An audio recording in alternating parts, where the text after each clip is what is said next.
Hello, hello, hello. Welcome, my little degenerates. It's your boy, Mr. Degenerate, here back at it again for another video. And it is that time of the year again.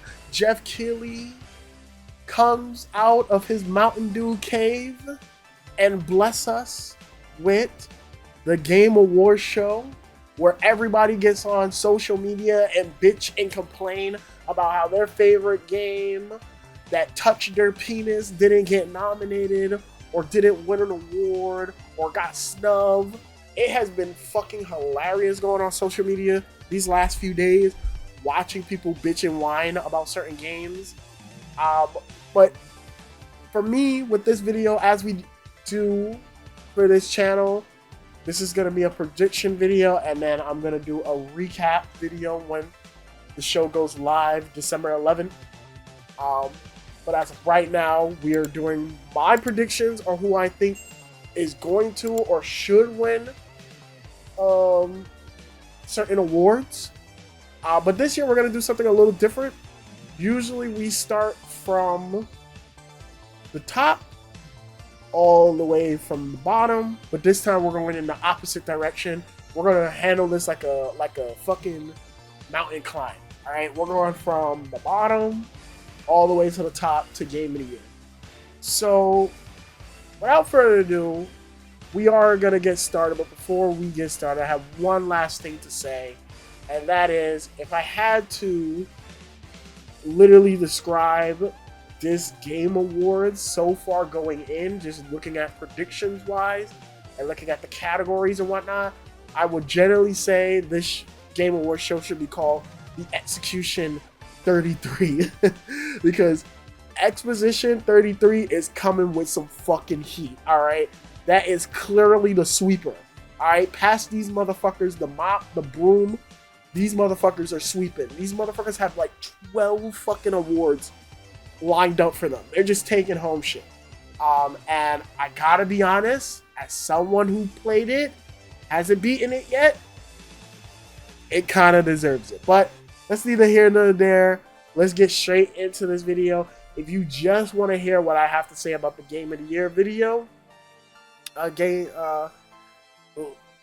to be timestamps in the description box below. So without further ado, let's get straight into it. And of course, we're all going to vote right now. And we're going to do all categories. And we're going to start off with the most important nominee is Best Esport Team. Best Esport Team. I gotta be honest with y'all. I'm gonna be so fucking real with y'all. This shit is so fucking important. So fucking important that I don't know who to choose. I'm gonna be real with y'all. I don't know who I'm gonna choose. So for that, I'm just gonna say, I don't give a fuck. We just gonna move the fuck on, because we ain't got time for this shit. Now, the one that I'm actually interested in, Best Esport Athlete. Now, I don't know who half of these motherfuckers are. Don't know who this fucker is. Don't know who this fucker is. Don't know who half this fucker is. Don't know who this fucker is. I know who these two is. Alright? I actually saw them in fucking Evo this year. I was actually at Evo this year, and watching that Tekken 6 finals was fucking hilarious, alright? But it was so good. And for those of you guys that don't know, this is Mana Ortiz, my boy Kakeru. He recently retired, but, you know, even though he's retired, he gave one hell of a show leading up into Street Fighter 6 finals over at Evo. He did the best he could. Apparently he's suffering from some health issues as of this moment, so he had to retire. But man, did he give one hell of a performance leading up there. And the simple fact he was sick and was able to still hold his own against Mana Ortiz, it was incredible. Even though Mana Ortiz wrapped this shit up in 7 minutes. It really went by fast. He wrapped that shit up really fast. But just talk about Mana Ortiz for a minute, bro. The Dominican fucking reigning champ. The Dominicans did not play. These motherfuckers was rooting for Mana Ortiz. Every time Mana Ortiz was on screen, he had the whole Dominican fucking fans going crazy. He had the audience going crazy, and he backs it up 24/7 with fucking Blanca. His Blanca is fucking nasty. Alright? I ain't never seen a Blanca this nasty. I've never been interested in Blanca, but his Blanca is fucking nasty. Alright? So, for that, which one do I think should win? I think most likely it's going to be one of these other motherfuckers.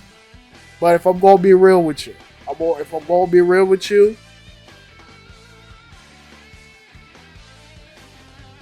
sorry about that, I was drinking water.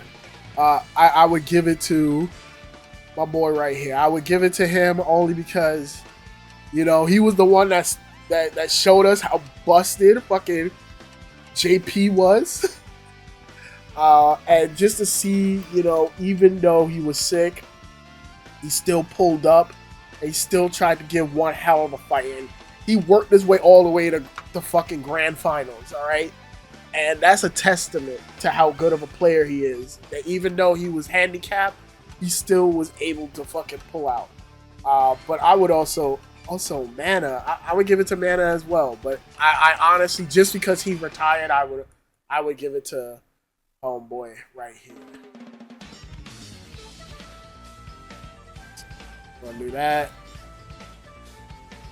Best esport game. Best esport game is once again the most important fucking nomination. And you know, I would love to give all these wonderful games a spotlight. But again, I don't give a fuck, so we just gonna move the fuck on. Best content creator. Now, I don't know half of these motherfuckers. I don't know two of these motherfuckers. I don't know who this dude is. I don't know who she is. But I know who these three are. And I gotta say, out of all of them, I would give it to Bernie Peanuts. Bernie Peanuts is fucking hilarious. He has made me cry so much with his clips I've seen of him. I've been dying at some of his videos recently. He having me fucking laughing hard. Generally a good content creator, most entertaining content creator in a long while, man. But I wouldn't be surprised, just for the shits and giggles, they're gonna give it to Kai Cenat. Only because Kai Cenat doesn't just... First of all, he doesn't even stream games like that. He mostly just do, like, silly, like, videos with his friends and whatnot. And, you know, they get views. But also, he gets actually celebrities to come on his shit. So, again, I can't get mad if he wins. But I gotta give it to Bernie Peanut. Bernie Peanut is fucking hilarious. Moist Critical, I know he was in Dispatch. He voices a character in Dispatch. And I've always loved Moist Critical. He's always so good. He not only does playthroughs and you know, play games and whatnot, but he mostly talks about politics shit and also fucking YouTube controversy stuff and also movie reviews. So, you know, I fucks with him too. And if Bernie Peanut wasn't on the list, it was gonna go to Moist Critical. But considering the fact that Bernie Peanut be having me dying laughing, I gotta give it to Bernie Peanut. He be having me fucking dying, bro. Oh man. Moving on. Most anticipated game. Now, I'm not gonna lie. This is an obvious sweep for Grand Theft Auto. Alright. Easy sweep. We not even gonna stress this shit. But I will say, I'm looking forward to all 4 of these games. I'm not really too in love with Double O Seven, but what they have so far is interesting. But, you know, it's Grand Theft Auto. Wolverine, it's my boy Wolverine. And it's Resident Evil 9. You know, Capcom hasn't really shown much of Resident Evil 9 except that opening, the sneaking part and showing off that you can switch between first person and third person at any time. So, you know, I'm excited for this game. I'm excited for that game. Witcher 4, again, it's Shiri. Shiri's in this shit, about to fuck shit up. So I'm looking forward to Shiri. Like, I'm looking forward to seeing what CD Projekt Red is gonna bring. All of these games look mad interesting and looking forward to, but I think the obvious winner is gonna be Grand Theft Auto 6. I'm even looking forward to that game a lot. It's Grand Theft Auto. It is like the biggest open world game ever created. It's the open world game. And usually all Grand Theft Auto games, at least in my humble opinion, has really been fun. You might have your different degree of level, but they've all been entertaining. Rockstar has yet to make, in my humble opinion, a bad, terrible GTA game. Maybe this game will finally be it, but I am actually looking forward to this game. I'm also interested in how the whole Bonnie and Clyde dynamic is going to work with this game a lot. It can really set up some interesting and also emotional storytelling bits, and I know Rockstar can do it. Again, they do Red Dead Redemption, alright? That Red Dead Redemption story is a fucking banger, alright? So, both Red Dead Redemption stories are bangers. GTA stories are okay, in my humble opinion. I really have a hidden spot for GTA 4 story, and Vice City. Not Vice City, San Andreas. But man, yeah, like, man, this shit is peak. So, we're looking forward to that. Best adaptation. Now, me and my friends was talking about this shit. We are very, very, very, very disappointed in this. This whole category is fucking full of ass. Very degree of level of ass.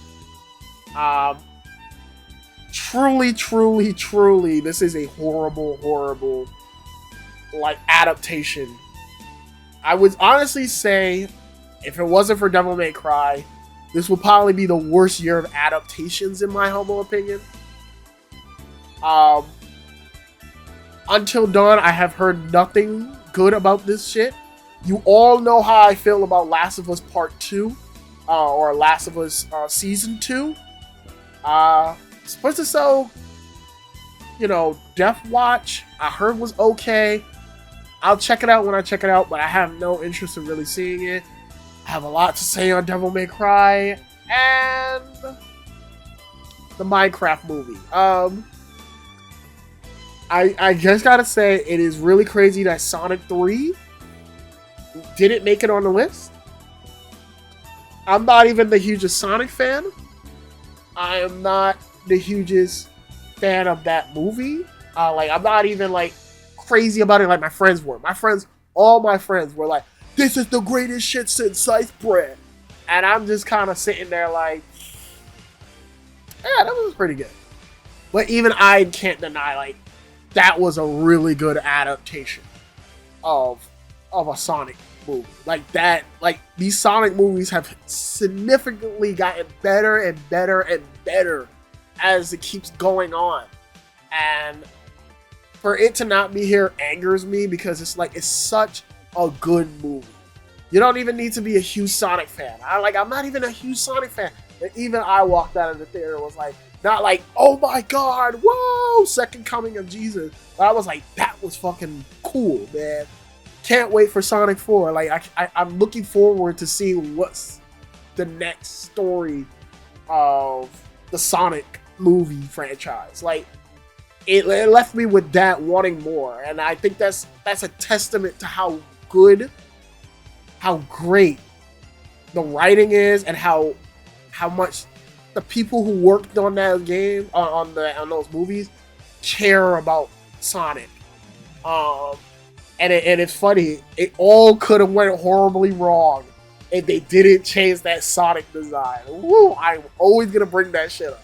But it's a shame that it's not here. But if we have to talk about which is honestly the best, I honestly think Minecraft, the movie, will win this. I think it's a no-brainer. I think that movie is gonna win it. But for me personally, I would give it to Devil May Cry. And I'm not only saying that because I'm a Devil May Cry fan. But to me, personally, when I came into... I made a whole video explaining why I personally liked the shit. Why I thought it was a really good adaptation of Devil May Cry. And why I am ultimately looking forward to Season 2. I'm not a huge fan of some of Adi Shankar's buffoonery on Twitter. Like, it's just been annoying. And honestly, he's making his own product look bad. But I think on a surface level, I think he gets the surface level understanding of Devil May Cry. And I was so happy, as much as people wants to argue that this doesn't do a good representation of Devil May Cry, I would argue it does. It just does it on a very surface level, and I wish that's what I'm hoping the sequel, the Season 2 will do, which is elevate it and show the deeper meanings of Devil May Cry. But I thought the show was pretty good. I thought it was a good adaptation of Devil May Cry. I would even go as far as to say it's a better adaptation of Devil May Cry than the Madhouse anime that came out back in the day. I think it's a better... I wouldn't say it's better. I would say it's a better newcomer friendly way of watching Devil May Cry. Like Madhouse anime, that one was great and that's more accurate to Devil May Cry. But if you're not already a fan of these characters or the lore, and you don't know the lore inside and out, I feel like that shit is very alienating. That is only made for us hardcore Devil May Cry fans. This is more for like, if you never heard of Devil May Cry, if you never played the video games, try it out. And I think at the end of the day, this adaptation, as much as DMC fans want to hate on it and hate it, which is honestly for good reasons, I would generally say, look what it has done, however, to the Devil May Cry community. I have never seen so much people talk about Devil May Cry, want to play Devil May Cry, and it's fiending for Devil May Cry 6. Like, it is like an uproar in the Devil May Cry community of how much new people are coming in thanks to this anime. So as much as we don't really fuck with Andy Shanghar, like, he's so questionable. I gotta give him props. He did make more people get involved in the Devil May Cry community. Now, if Capcom would hurry the fuck up and make Devil May Cry 6 or Devil May Cry 1, that would be fucking awesome. Moving on. Best multiplayer. I gotta be honest. I have seen, not played them, but I've seen each one of these games be played and streamed. Peak is fucking hilarious, depending on who's playing it. Splits Fiction is really fucking cool. I really gotta give the dubs fuck you to Oscar Man his credit. Again, he just makes a banger. Elden Ring, Night Rain, started off really weak, but it's gotten its mojo. It's gotten its fucking mojo. So, fuck yeah. Battlefield 6. Oh my goodness. Battlefield 6? Wow, what a comeback. What a comeback for the Battlefield fucking community. It has really made a comeback, and I'm very proud of how this game has turned out. Arc Rangers, I have heard nothing but amazing things. So I think obviously the winner of this is gonna go to Arc Rangers. To me, looking at it from an outsider's perspective, this is literally what Last of Us multiplayer, the big Last of Us multiplayer game they were talking about, should have been. Like, honestly, like, this is how it should have been. Like, I've seen so many crazy clips of just random people just meeting up with each other, trying to go get loot and shit, and then running across somebody. And it's led into some funny moments, some heartfelt moments, or some like really weird interactions. So again, I gotta give the game props on that. And I look at this game and it kind of makes me want to try it out. And I'm just like, God damn it! Like, Last of Us could have been this. Last of Us 2 multiplayer could have been this. But so it gets my vote. Best racing game. Best sports/racing game. I don't give a fuck about this category. I'm not even gonna lie, but I do want to say Mario World does not deserve this shit at all. It's like, no, fuck that. Not an $80. We can't support $80 bullshit. So it's gotta be between Rematch, which is from the Seafood team, and Sonic Racing Cross Worlds, which I heard that game is getting shit ton of cool DLC that I'm actually looking forward to. So, just to spite this fucking game, I'm just gonna pick this game. Like, cause fuck Mario Kart World. Fuck that game. Best sim/strategy game.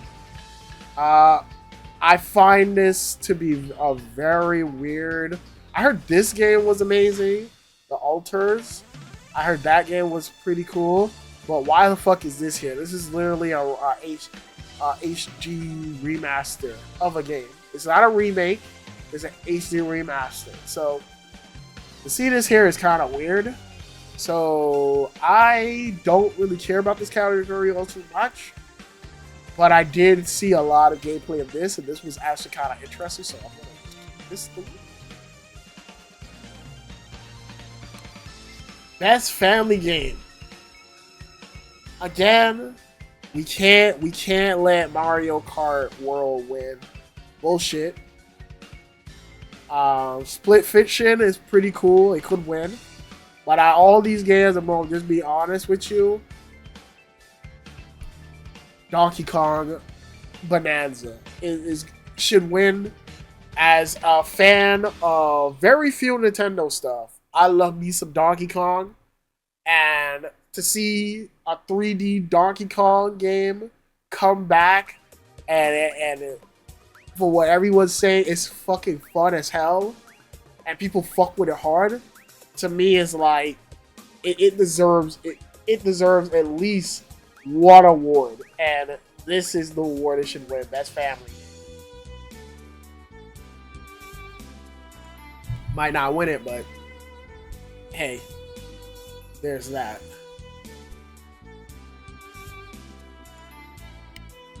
Best fighting game. Now, I have a little rant to go on. I would say we have come so close, but yet so far when it comes onto this category. I gotta be honest, this category is fucking garbage. Not as bad as last year, because we literally had Sifu on that shit. We had so many dumb games on best fighting game list to the point it was bullshit. But at least this year was a little bit better, but we're still not close. Still not close. The obvious winner to me, after really thinking about it, is Fatal Fury, City of the Wolves. Now, granted, I haven't played much of this game. Haven't really been too thrilled with the game all too much until they added Ken. That's when I felt like the game found its groove with me. And I gotta say, I love playing Ken in here more than I do in Street Fighter 6, so it's kind of crazy.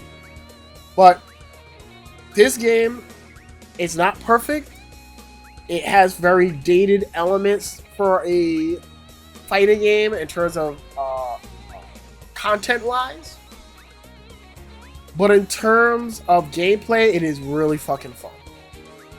The rest of this shit is stupid. 2SKO, I've seen nothing but good things about it. I heard it's nothing but good things. But it's literally still in early access. It's not available for console players. So only PC people can play it. So what are we talking about here? Like, seriously, what the fuck are we talking about? Capcom Fighting Collection 2. Incredible that we've gotten both the Marvel vs. Capcom collection and then SNK, Capcom vs. SNK in this collection, bro. Like, it is so good that we have these collections. Capcom's been killing it in terms of these collections, but they're literally re-releases of old games. So no, we can't do that bullshit. And I don't even want to talk about a Mortal Kombat Legacy collection. This game was busted at launch. It had a bunch of fucking problems. It's cool that you can replay the old, old midway era of Mortal Kombat, the humble beginnings of Mortal Kombat. But no, boo-boo. This shit started off weird as fuck. So this shit can't win. And I'm sorry, this is like a 20-year plus old game, bro. Like, it just keeps getting re-releases. Now, for me personally, if we're gonna do some shit like this, we should have a new category called Best Ongoing Fighting Game. Which is like, oh, we come back in years' time and we find out, like, what is the game still holding up? Because that's the thing about fighting games. In particular, these two, in particular, Fatal Fury and 2SKO, as we get further along the timeline of these games, their gameplay mechanics and everything's going to change. So it might be the best fighting game right now. But let's say what happens when we get to Season 2, Season 3, Season 4, if we get a Season 4 for these games. These games are going to vastly change and be vastly different. And some people's gonna fuck with it, some people are not gonna fuck. So again, why the fuck is this shit here? Alright? Like, this shouldn't be here, alright, at all. Unless we're doing what I just supposed. Make it into best esports, best fighting game, continued support. But yeah, no, we cannot support this. So we're going with this.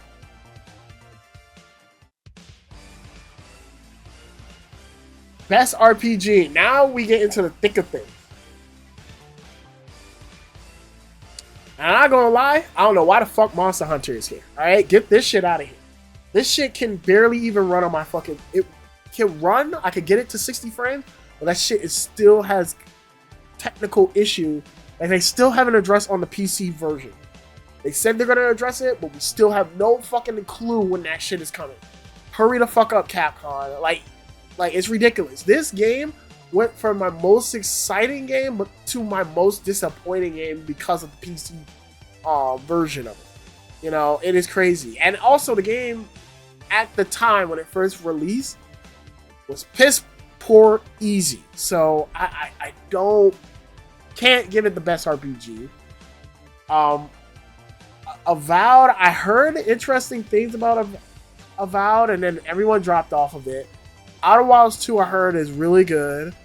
But if you had to ask me the best RPG game, obviously I would give it to fucking Cleric Exposition 33. It is truly truly a throwback to old RPG format, JRPG format. It really is a fun throwback game to that style, but with modern tech and modern sensibility. But realistically, I think is going to win this. But I would actually give it to Kingdom Come Deliverance too. Only because I've seen gameplay and I've seen like clips of people playing this game. And I didn't even know that if you don't take a shower in this game will penalize you for not taking showers. And people and the NPCs will comment on that. If you do too many crimes, you will go to jail for a couple of days. And if you keep doing crimes, you can get executed. Just the amount of RPG mechanics in this game is really impressive. Like if at a certain time your weapons will have durability, and you actually have to go and sharpen your blade and learn sharpening mechanics. I was like, bro, this shit is amazing. So overall, I gotta give it to this game. I think it's really should deserve best RPG. A close second would be Claire Obscure Exposition 33.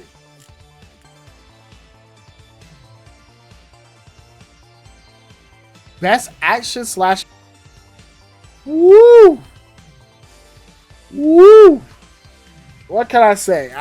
My goodness, what can I say? Man, this is a tough one. Even as I'm looking at it, all these games are fucking awesome in some way or form. Death Stranding 2 on the beach, I heard and I have seen gameplay of. Kojima has really taken the criticism and feedback that a lot of people have had for the first game about how it's a walking simulator, and he really streamlined the game and made it more fun to get into. So I could see that winning. Ghost of Yotei is just more of a refinement of what they had in the last game. For what I played of it a little bit. Hollow Knight Silksong, didn't play it, but all my friends say it's fucking awesome. Indiana Jones and the Great Circle shocked the shit out of me. It actually is. It actually really is a cool ass game. And then Split Fiction is fucking nothing but a banger. Out of all these games, I would say the one that might win it.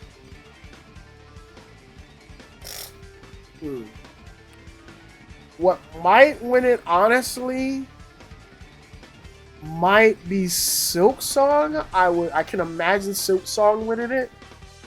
Just to throw it a bone. I think it has really good gameplay opportunities. And for what I've seen of it, it just looks like an even more better refinement of the first game. So yeah.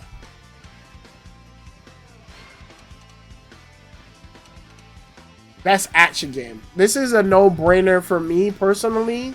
This is a no-brainer. This is not a fucking big cat theory brain shit. Ninja Gaiden 4, baby. Ninja Gaiden 4. Ninja Gaiden 4 is the shit. If Exposition didn't come out this year, holy shit, this would have been Game of the Year for me. Like, I still think it might be. I gotta replay it again, play it on Master Ninja difficulty. But fuck me, I don't give a fuck what any of the Twitter fans be saying about this game. I don't give a fuck what the Ninja Gaiden community, because you know they got some elitists and some bullshitters in there in the community. I don't give a fuck what anybody has to say about this game. This game is a fucking blast. This game proves to me that Platinum still got it in. They still got the fucking creative juice to make a fucking awesome character action game. It lived up to my expectation. It never exceeded it, but it lived up to my expectation that they can still make it.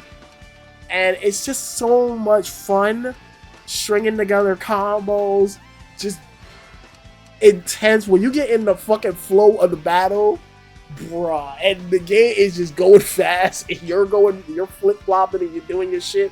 I'm like, this is Ninja Gaiden kind of at its peak. All right.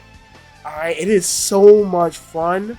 I do have one complaint about it that I'm going to actually save for a video. There's one thing that holds it back from being the best of the best, or even the best Ninja Gaiden game. But truly, this is a fun-ass game. I truly love this game, and I hope it wins. But if it doesn't win, I wouldn't mind if any one of these other games win, especially Shinobi. This was truly the year of the ninja, because after fucking playing, I played like Ninja Gaiden, Ragebound, so that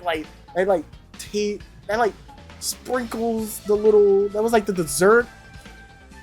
Then I had like Ninja Gaiden 2 Black. I think that, well, actually, I had Ninja Gaiden 2 Black. That was like an old familiar with a new recipe. That was fun, but I was like, give me something new.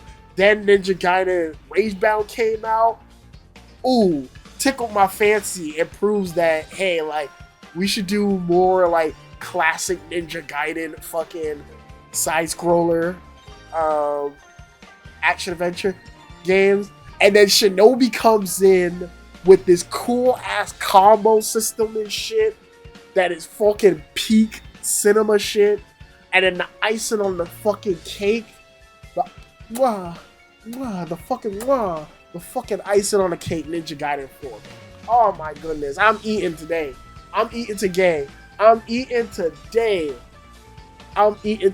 It's been a great time to be a fan of character action and all these stuff, man. It's been a great time. If you mad, you mad, but I'm happy. Either one of these games could win, but I didn't want Ninja Gaiden 4. Best VR, I gotta be honest with you, I don't know about no Alien, Rogue shit, Arc Allies. I don't give a fuck about any of these games, right? I didn't even know the Deadpool game came out. But I will say I did know that this game can play without VR, so I'm just going to choose this one because you can play it without VR and still get a really good experience. Best mobile game, don't give a fuck about any of these mobile games, but this game is actually kind of fucking funny. So I'm gonna choose this one, the racing game, horse racing game that you can place bets and shit. This shit is funny, so I'm gonna actually choose that. Best indie dub. Now, here's another controversial pick. I know a lot of people is saying, how is it that, it's not fair that Expedition 33 is in here against these big titans, but it is what it is. I don't make the rules, I just follow them. So if you had to ask me which one should win, I would give it to Dispatch. Dispatch, I've seen bits and pieces of it, and it's a hallmark of what made Telltale Games. The writing seems really good and thoughtful, and I'm so happy to have a Telltale style game come back and be loved and cherished by so many people, because I used to love Telltale games. So to see that this is kind of like a predecessor to that, it is so good. Shout outs to the Dispatch team for that. I actually own it. I can't wait to play it. Best indie, you ain't even gotta waste your time. We ain't even gotta waste time, man. We ain't even gotta waste time. Best indie, we ain't even gotta waste time. Before anybody says, oh well, Exposition shouldn't be considered indie because it has a publisher and all that, motherfucker. 30 people only made this game. It had a small budget, and yes, they had a publisher, but it was still a small budget. All right. And sometimes in the game, you can kind of tell it's a AAA game. Sometimes AAA games can seem big, but it's not big, right? And this is one of them. This shit is an indie game, all right? This shit is an indie game. It moving. It don't fit. If I'm telling you right now, the motherfucking game is moving like it's a AAA fucking game. But trust me when I say there are moments in this game that I'm just like, oh, I can kind of tell that this is an indie game. Like you can tell like the team is new to this shit or didn't have enough budget to do what they wanted to do. But oh boy, they're hiding it really good. But we ain't got to talk about that. We ain't got to talk about that. Absolute solace. This game right here is fucking awesome. It's fucking awesome. It's a roguelike beat 'em up. That's kind of a cool idea, but it's exposition, baby. Exposition. We ain't gotta waste no time. Exposition. All right. This is why I tell y'all. This is going to be the Executioners 33 award show because they're coming for the fucking necks. All right, they coming. The exposition team is coming for the fucking throne, alright? This shit is fucking a banger, alright? So moving on. We're gonna just move on again. Best community support. I gotta be honest with you. I don't know which one of these is amazing. I don't know if the community support is really there. But I gotta say, Baldur's Gate is pretty impressive still that they've been able to update the game and give many feedback. So I'll give them that. But if I had to be honest, I would say the best community support is still No Man's Sky. Simple fact that they took that game out of the fucking grave. That shit was into the grave and brought it back and rebirthed it into something else. It's a testament that if you stick with something, you will find an audience, and if you do make it up to them, people will get behind you. And I'm still impressed by this team to the point where I'm like, can y'all just make a new IP so I can fucking support it now or join you guys? No, that would be nice. Best ongoing. This is a no-brainer. Marvel Rivals. Everyone still plays the shit. I sometimes jump in it here and there because I'm not into stuff like this. But it's got Marvel characters, so I try it multiple times. And every time, it's just a fun-ass game. They are constantly listening to community feedback. They're constantly adding new things, constantly adding new costumes, constantly just doing stuff. Recently, they announced Season 5 would have Rogue and Gambit. And Gambit is in the game now, and he's fucking cool as fuck. I'm waiting. They just teased like Cyclops is going to be in the game. And once Cyclops is in the game, it's a wrap, bro. But they already got my boy. They got my fucking boy Daredevil in the game, bro. Like honestly, this game just can't be stopped. The people are still playing this game. It still has a core, hardcore fan base. And again, like it still has Steam. It may not be having the same Steam it had when it first came out, because it was like holy shit. But it still has Steam, and the community is still strong for this game.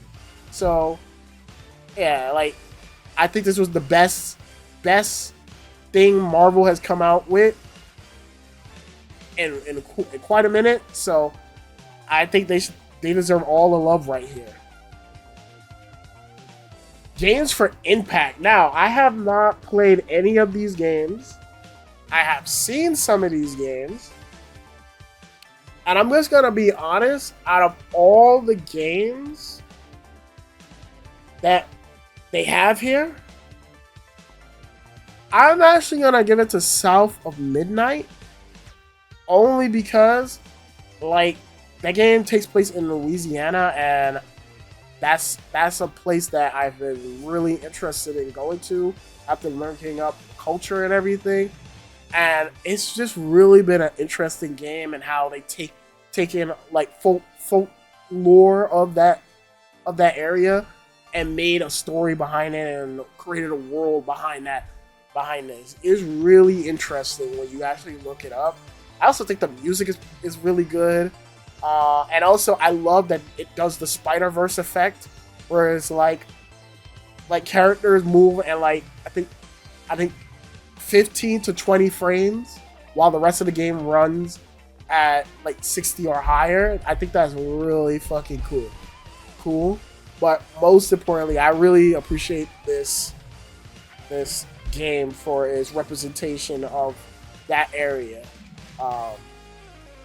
So yeah.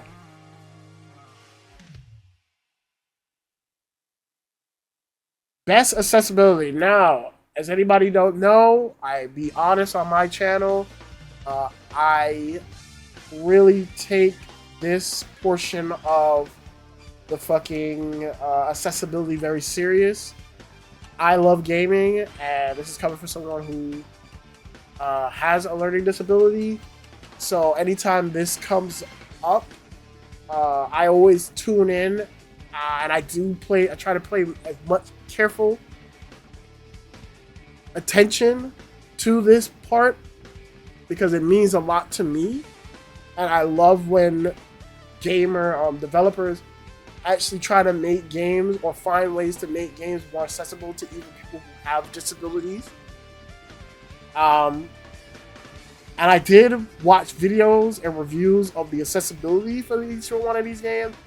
And I gotta say, out of all these games, these two does accessibility the best. Especially Adam's Fall. I was very shocked on what Adam's Fall actually has.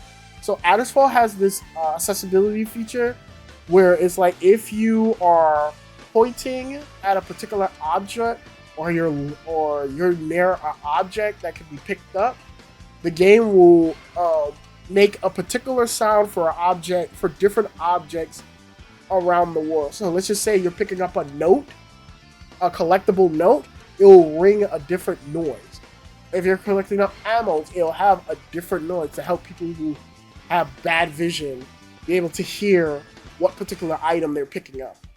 There also is a snap to target indical that when it snaps the target, there's a particular sound effect that tells you how far or how distant the enemy is if you just press the aim button. That's actually incredible. I also see that you can mess with the fonts, but also Assassin's Creed Shadow is one thing I would give it. Also, you can change the fonts and the size of the UI. This game allows you to do that as well. But then Doom the Dark Ages allows you to completely change the fucking game you want. If you want to have the bullets just be very slow, you can. If you want the enemies to take less damage, more damage, if you want to speed up the game, slow down the game. You can go crazy in terms of accessibility with this game. So ultimately, I personally would give it to Atomic Fall because I've never heard of a system that allows you that if you aim at an enemy, it kind of like pings how far or how distant the enemy is. But I feel like if we're gonna be realistic, I think Doom the Dark Ages is gonna take it because you can literally fuck with that game as much as you want. Like you can change everything about that game. It is kind of ridiculous. So, you know, I would probably give it to this is gonna win.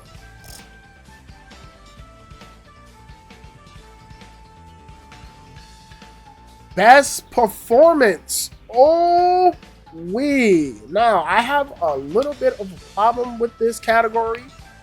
We have 3 exposition motherfuckers in the room, and this is bullshit.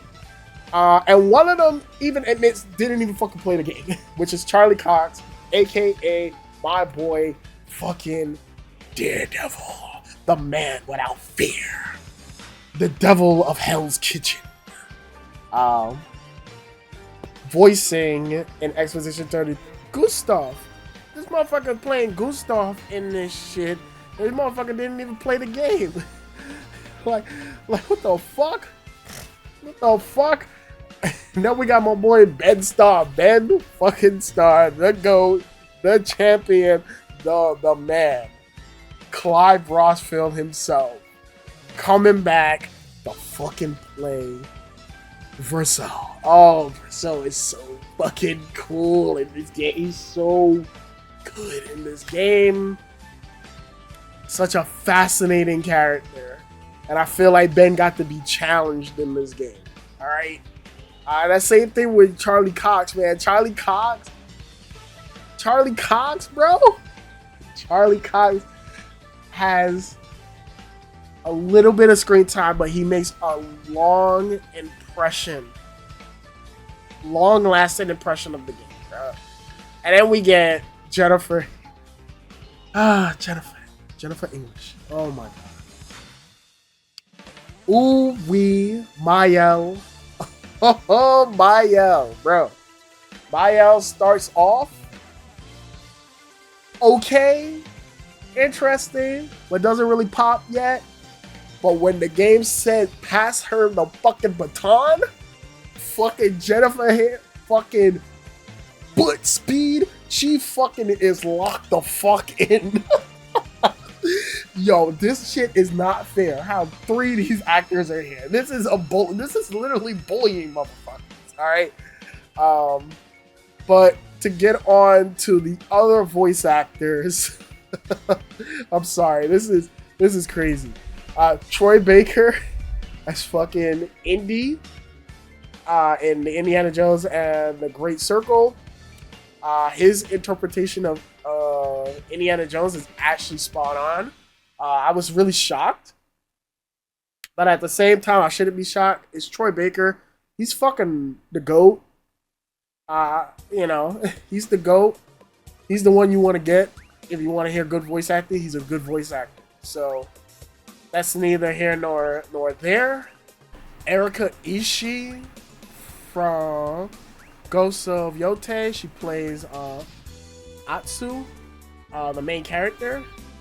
I did not hear her voice performance because I'm playing the game in Japanese. I don't know why would you play this game not in Japanese. Like the fucking character just sounds so fucking cool in Japanese, and it gives you that authentic feeling of a samurai film when you put it in Japanese. Why would you not do that? But for those who want to hear it in English, I thought her voice was pretty good. But again, I can't really comment on it because I didn't hear enough. But I will say I do love how, like, the lead up to the game, she was dressing up as Atsu and just going around and dressed up as the costume. I respect when voice performers actually go and actually, like, outside of just doing the voice, they actually embody the character, or they're passionate about something, or just hear things about them, or they promote the game in fun and unique ways. Just same thing like with Jennifer English. Like her, like literally she was streaming the game, and she's the one that actually got us easy mode for fucking Claire Obscure Exposition 33. That was fucking dope. But then we have my honey boo boo, the one I would actually give the award to if I had it my way. If I had it my way, I would give it to my girl, Kanatsu Kato. I hope I'm pronouncing this girl's name right. She voices Minako, the main character of Final Fantasy, Silent Hill F. And I would generally say her performance fucking had me fucking like itching. I was like, this shit is so fucking disturbing. It really gave you the sense of a young girl losing her identity in a horror setting. like struggling and also losing her identity in a horror setting, and how she portrays that is amazing, like amazing. And I love that she's been streaming the fucking game and we're getting her reactions to certain moments, and her fucking face reactions to certain moments has been fucking priceless. So overall, I'm sorry this moment took so long, but overall, all these actors and actresses are great. But if I had to choose one personally, I know one of the expositions are gonna win this shit. Who of the exposition I would give it to is hard. I personally, since they're in the game the most, it has to go to either Ben Starr or Jennifer Hale. Alright? I mean, Jennifer English.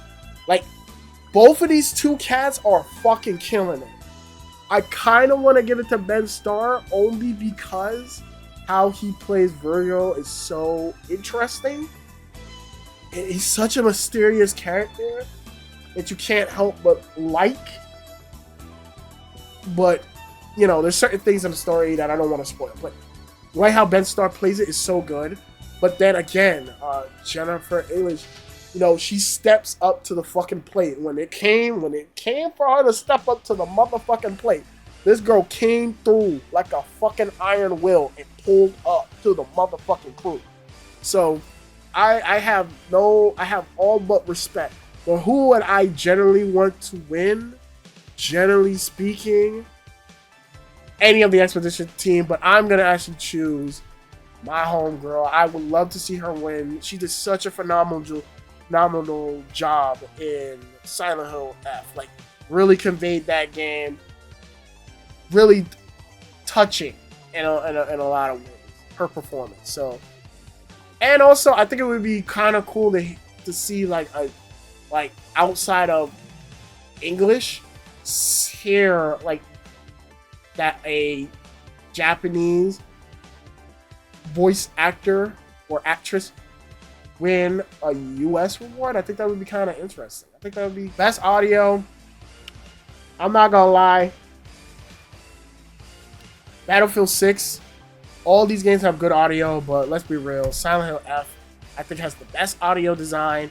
Just the eerie atmosphere, the way how like pipes and everything just be shattering, the footsteps, way how everything is presented in this game is so fucking disturbing and so creepy, and certain sound effects and everything, it feels like it's right there under your fucking ear when you got some good headphones on, bro. It's just so good, and how the team did the audio design is amazing.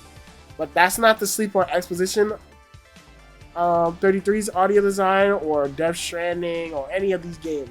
But I would say Silent Hill F has the best audio design. And also, it's kind of cheating. It's a horror game. Horror games that's really well done have really good audio.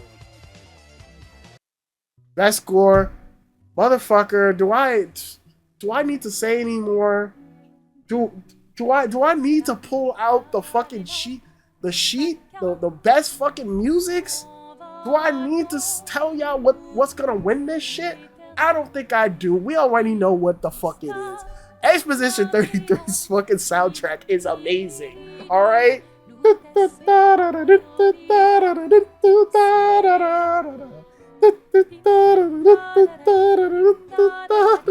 Yo, son. The fucking water music.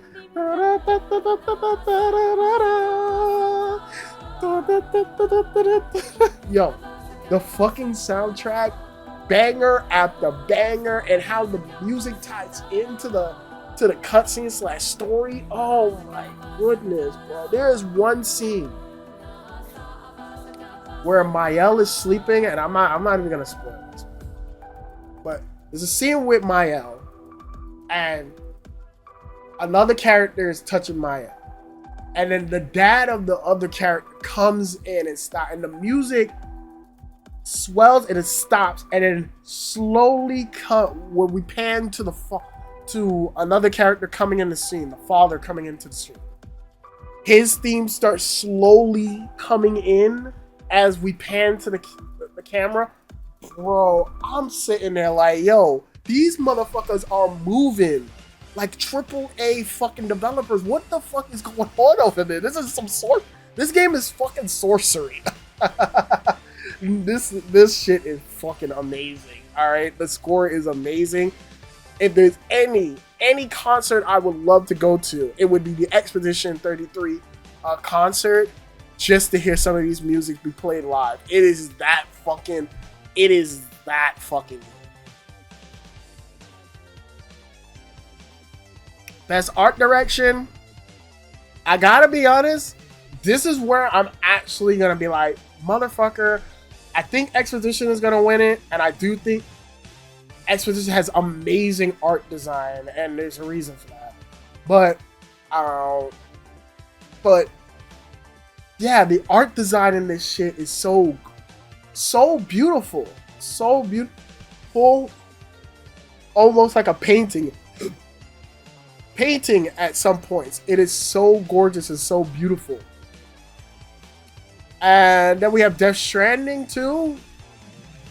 It already looks good. But yeah, I didn't. It didn't grab me as much. But I didn't really play the game, so I can't even say that. But I will say, if you love Death Stranding 1's art direction, it's probably more of a refinement of that. But I really can't say too much about this. Ghost of Yote's art direction is fucking fantastic as well. But it's more of what you love the Ghost of Yote. I've always loved Hades' art design and art direction. So I kind of want to give it to this. But I feel like Exposition 33 is going to win it. Like, there's so many beautiful shit in this game. But I feel like this should win. I mean, this is what I would choose would win, and I hope would win. Actually, matter of fact, no. You know what? Nah, I gotta give best art direction to fucking Exposition 33. I'm sorry, now that I'm thinking about the art direction and some of the levels that you go through in that game, I'm just sitting there like, holy shit. There was many moments where the camera, where I would just pause and look at something, and it's the most weirdest shit I've seen, but it's the most coolest shit I've seen. I ain't know how to describe it, but it looked fantastic. Like, the whole art design, it almost, in some areas, it almost reminded me of Miyazaki did this shit. So it's kind of like, wow, like, this shit is impressive. But I would say Hades 2 is also a second runner-up. Best narrative, we're not even gonna waste your fucking time.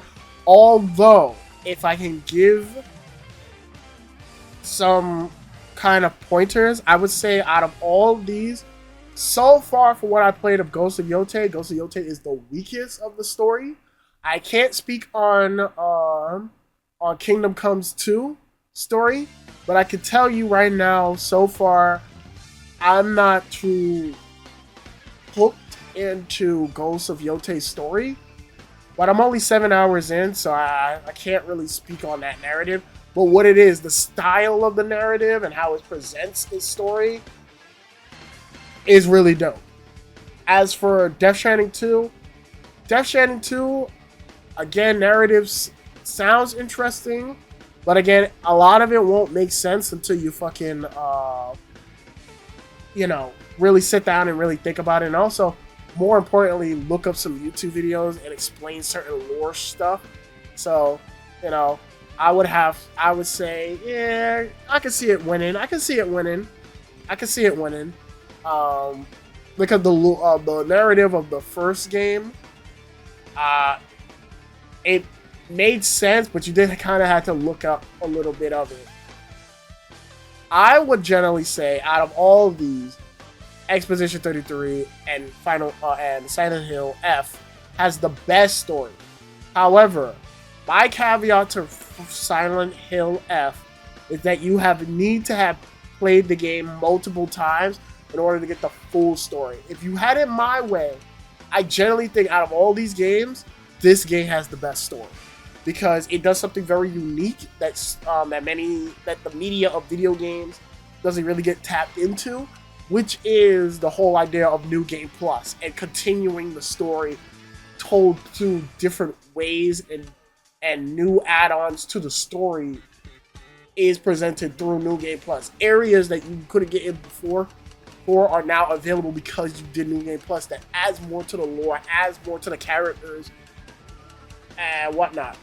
Now I've only seen like the first playthrough run, but then like when I heard there's a New Game Plus and like it's like almost like Nier Automata. Nier Automata does this. Nier 1 and Nier Automata does like interesting New Game Plus element where it's like, hey, you played the game one way, now play the game again to give you new perspective of the story, and the shit is vastly different. So yeah, I think that's cool, and I would honestly give it to this because there was many moments, even if you just played on a first playthrough, that had me like, wow, this story is really good. A little confusing, but really good. And then you hear the New Game Plus stuff, and you're like, oh, what the fuck? Like, this shit is good. But you need to play New Game Plus, and some people are not going to do that. So, I'm not even done this game, and I'm just going to give it best narrative. Literally, I just finished Act 2, and I was like, yeah, this game is Game of the Year. Alright?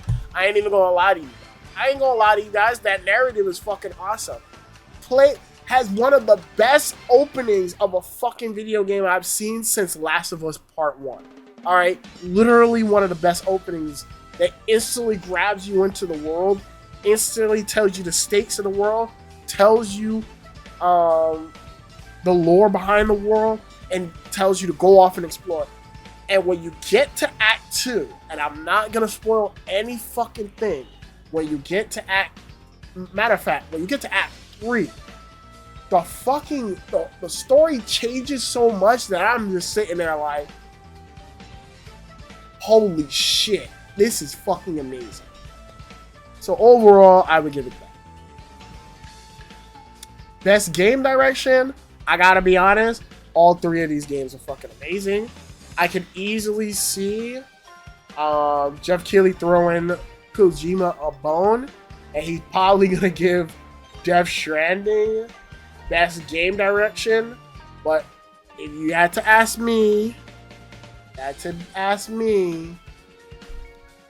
Exposition 33 takes it easily. The other games are just more of a refinement of what the fuck those games are, so they already had an idea. This game takes its laser focus on what it wants to be. It's like a throwback to old RPGs, and it's doing it all well with a modern audience sensibility, like throwing in the fucking parry system and whatnot that can be easy, can seem easy at first, but when you get into more and more difficult enemies, it gets really difficult, gets really hard. This game just blows that shit out of the water, bro. Like, laser focus. 30-man squad. 30 people made this fucking game, and they're moving and they're laser focused on what the fuck they're trying to do with this game. Like, it is incredible what this fucking team is doing with this game. It's laser fucking focused. From beginning all the way up to where I'm at currently in the story, it is laser focused. And it just goes to show you, even with a little bit of money, what creators are able to create can be fucking beautiful, even with just a little bit of money. And this game is just fantastic. So I would give it best direction goes to that. And finally, we get to the big one to end off this video, to wrap it all up. Let's talk about the final reward, Game of the Year. The big one, the one that everyone's going to be focusing on. One everyone wants to know. Who's going to win Game of the Year? Now, me, personally, let me first start off by saying, I want to congratulate each and every one of these fucking nominees for getting Game of the Year.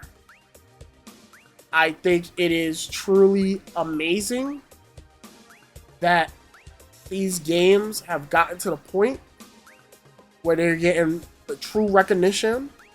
Like, I'm just looking at Silksong, you know, it was a rocky start. I thought this shit was never gonna come out, but it fucking finally came out and people fucking loved it.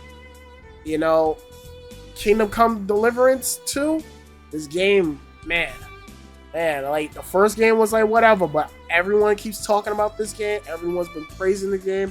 Hades 2, you know, the sequel to the most beloved game of the last game. Glad to see that it's made it on here.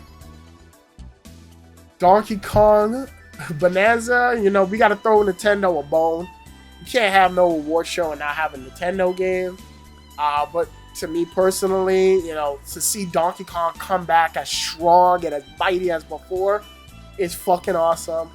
And of course, it's Jeff Keighley. He's got to suck off Kojima, so we got to get Death Stranding 2. But no, honestly, just seeing, you know, Kojima still in the game, still creating, and taking the lessons he learned from the first game and applying it into the sequel and making it way more funner than the last game is extraordinary.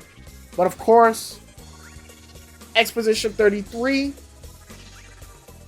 the game that is literally, to me, the crowning jewel of what video games should strive to be, what makes video games awesome, and what makes video games beautiful, is all wrapped up into Exposition 33. And for that, personally for me, who I think should win Game of the Year, any one of these games should win Game of the Year. I would be super satisfied if any of these games win Game of the Year. But I gotta give it to Exposition 33. I gotta give it to Exposition 33. And here's why. And I had some time to think about it. I'm not even finished with the game. My opinion might change when I finish the game. I'm up to Act 3. Beginning of Act 3.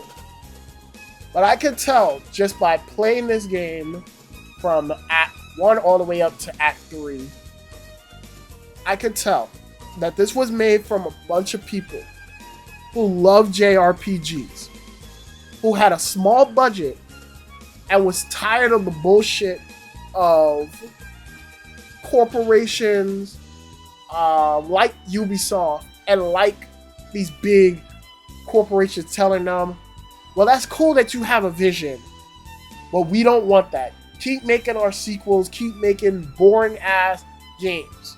We see it this year. So many game developers, so many games, time and time again, from developers, you hear that this was not even the idea that they had in mind, or this is not even what they wanted to do in mind. But these cats, the Exposition 33 cats, these motherfuckers said, well, if you won't let us create, fuck you, we will go out and create. And they said it, and they did it. They went out, got 30 fucking people to come in, and had one dream. We're gonna make a fucking RPG that reminded us of the old classic RPGs that we used to play. And we're gonna pray that people fuck with it. We're gonna make a story that's gonna be touching and it's gonna be gripping, and we're gonna make a world that is very gripping and satisfying. And we're just gonna give it to the people. And we're gonna let you decide. But we're not here to make anything that's gonna be Game of the Year worthy, anything. We just wanna create something that we want to play. And they gave it to us, the audience. And time and time and time again, everyone who's played this game has said this shit is a fucking banger. This is everything the video game industry needs right now. It's 30 to 40 bucks. I got it for even cheaper. I got it for 20 bucks. The deluxe edition for 20 bucks. It's a cheap game. 30 people fucking made it. It's an RPG, a genre in itself that barely newcomers or barely mainstream audience fuck with. Many mainstream audience people have fucked with it because it has the graphics fidelity of what is saying, like a Call of Duty or like whatever, like name your like realism graphics. but also has the gameplay mechanic to entice people to play the game. Even if you play it on easy. This game constantly is throwing new shit at you, constantly showing you cool things, and has a captivating world. To me, this game shows casuals that RPGs are fucking amazing. This game is the game that I wish I played when I was getting into RPGs. This game is making people have that same feeling I had when I played Persona 4. And I wish there was a game like this when I was growing up that made me stop saying RPGs are whack, RPGs are lame. This game broke that mold. And I know RPG fans don't like that it did, but you have to be honest. You have to keep it 100. Casual people don't like RPGs. Not as much as we. It is very a niche franchise. Not as much as us. I like RPGs. I wish I could put more time into them, but not as much casuals like RPGs as much as the hardcore fans. And this game broke that mold and said, here's something a little bit more realistic. Let's show you what makes RPGs amazing. Again, build customization in this game is awesome. If you're not going off of fucking the TikTok and YouTube videos of building a build, this game allows you to customize your build in creative and nice ways as you get further along in the game. But most importantly, this game is a big fuck you to Square Enix and many other developers that keep saying Final Fantasy or this game needs to evolve and that no one wants to play traditional RPG. Well, look at this game. This game shows you, no, you can make a traditional RPG. You can make something that people like. You just need to put in the fucking effort and the work and have a passionate team that is willing to do the work. And for that, I think it deserves Game of the Year. You know, I think it's truly an amazing game. Does it have flaws? Yeah, you could definitely tell it's a fucking indie game at some points. But man, is it truly an amazing game, and a game that I kind of don't want to give Game of the Year for me, my personal self. But man, every time I just play this game, I'm just reminded that fuck me. This is why I play video games. I have not been hooked on a video game